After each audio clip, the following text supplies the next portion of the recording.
ഞാൻ ഇറങ്ങി വരുമ്പോൾ വരുന്നത് ആകാശം ചായ്ച്ചേ വരൂ. അമ്മ പറഞ്ഞേ, ഞാൻ വരുന്നത് ഉയർന്നു നിൽക്കുന്ന ആകാശത്തെ ചായ്ക്കാൻ പറയാ.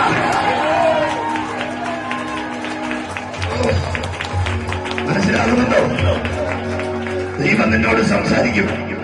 വചനത്തിലൂടെ, പ്രവാചകന്മാരിലൂടെ, സ്വപ്നത്തിലൂടെ, കൃപാവരങ്ങളിലൂടെ ദൈവം നിന്നോട് സംസാരിക്കുകയാണ്.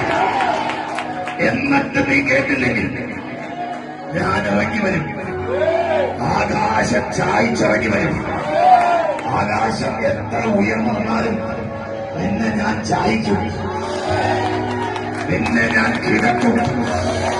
അതിനു മുമ്പേ നിന്റെ ഉത്തരവാദിത്തത്തിലേക്ക് നീ മടങ്ങി വാ. ദൈവമേൽപ്പിച്ച ഉത്തരവാദിത്തത്തിലേക്ക് മടങ്ങി വാ. അന്ത്യകാലത്തൊരു ദൈവപ്രവൃത്തിക്ക് വേണ്ടി നീ മടങ്ങി വരിക.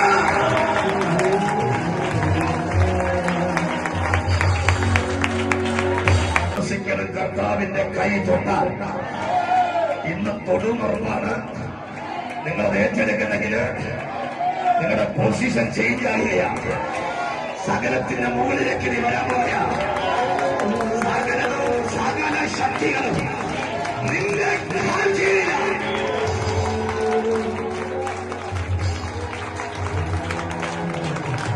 രാമൻ പറഞ്ഞേ, കേൾക്കുന്ന രാമൻ പറഞ്ഞേ, നന്നായിട്ട് സ്വീകരിക്കുന്നുണ്ടോ?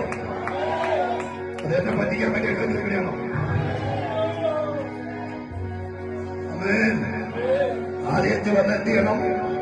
നന്നായിട്ട് ദൈവത്തിന് മഹത്വം കൊടുക്കണം. ആകാശത്തിന്റെ ജോലി ആകാശം ചെയ്യണം. നിന്നെ ഏൽപ്പിച്ചത് നീയും ചെയ്യണം. അല്ല രാമൻ പറഞ്ഞാല് ആകാശത്തിന്റെ ഡ്യൂട്ടി എന്താ? ദൈവത്തിന് അതെ മഹത്വം കൊടുക്കണം. നീ അത് ചെയ്യണം. രാമൻ പറ, 3 കാഴ്ചകളാണ്. ഒരു കെട്ടു ഫയലുമായി ദൈവദൂതന്മാർ ഇറങ്ങി വരുന്നത്.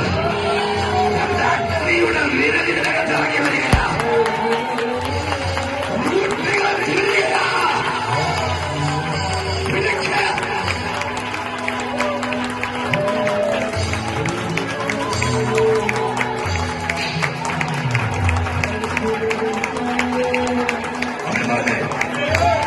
സ്വർഗത്തിൽ ദൈവം പറയാ, ആകാശമേ നീ എന്റെ മഹത്വത്തെ വർണ്ണിക്കണം.